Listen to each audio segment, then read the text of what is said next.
किछि सोर शब्द नथिला हठात बदली गले राज्य बीजेपी सभापति। मनमोहन सामल नुआ सभापति हेबे बोली दलर बहु वरिष्ठ नेतांक पाखरे भी खबर नथिला। केंद्रीय बीजेपी एभली आकस्मिक निष्पत्ति को नहीं एबे राज्य राजनीति बेस सरगरम हो जाइछि।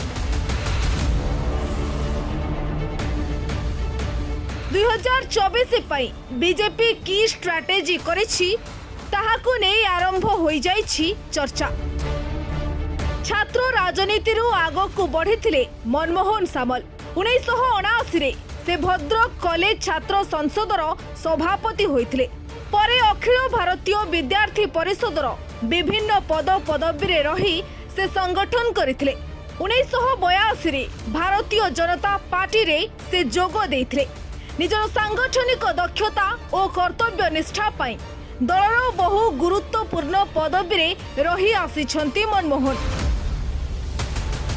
2000 मसीहा साधारण निर्वाचन रे बीजेपी और बीजेडी मध्यरे मेंटो होइतला।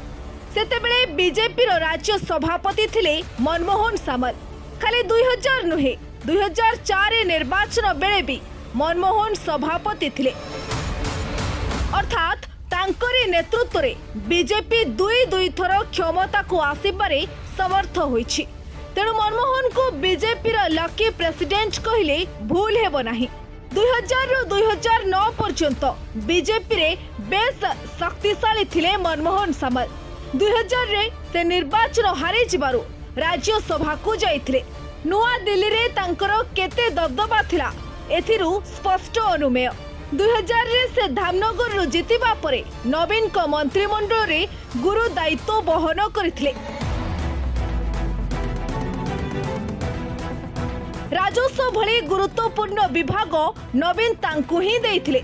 विश्वभूषण हरिचंदन को भली टाणुआ नेता थाउ थाउ मनमोहन को गुरु दायित्व देबाकु नहीं सेते बेले बेस चर्चा होइथिला।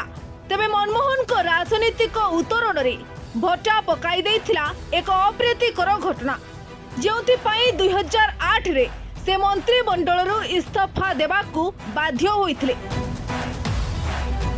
2009 रे बदली जाइथिला ओडिशार राजनीतिक रूपरेख। गोटिए पटे निर्वाचन मंडली गुड़िकर सीमा बदली जाइथिबा बेले अपर पक्षरे बीजेडी और बीजेपी रो मेंट भांगी जाइथिला। फलरे 2009 रे धामनगर बदल रे चांदोबालीरू लढ़ी परास्त होइथिले मनमोहन। खाली 2009 नुहे 2014 रे भी से हारिछंती। हाट्रिक पराजय वरण करथिबा मनमोहन एबे बीजेपी रो नेतृत्व नैछंती। धामनगर उपनिर्वाचन रे मनमोहन और धर्मेंद्र को गोटी चल नाही बीजेपी को सफलता देइथिला। सही निर्वाचन समय रे ही मनमोहन और धर्मेंद्र व्यक्तिगत संपर्क बढ़िथिबा कुहा जाउछि। धर्मेंद्र को गोटी चालन रे मनमोहन सभापति होइथिबा नै बीजेपी अलिंदरे चर्चा हेउछि। संप्रति राज्य रे आरंभ हेबाकू जाउछि ओबीसी सर्वे। ओडिसा रे जातीयाण भोटर सेभली प्रभाव नथिले हे विगत किछि वर्ष धरी ओबीसी को नै राजनीति होई आसुछि। बीजेडी सरकार ओबीसी सर्वे को नहीं राजनीति करिबो बोली चर्चा हेउथिबा बेले बीजेपी ओबीसी को सभापति करी चेक देइछि बोली मध्य कुहा जाउछि। तेबे मनमोहन नवीन को विरोध रे गरम हेबे ना नरम ताहा उपरे एबे सबिंक नजर। Bureau report Odia spot news.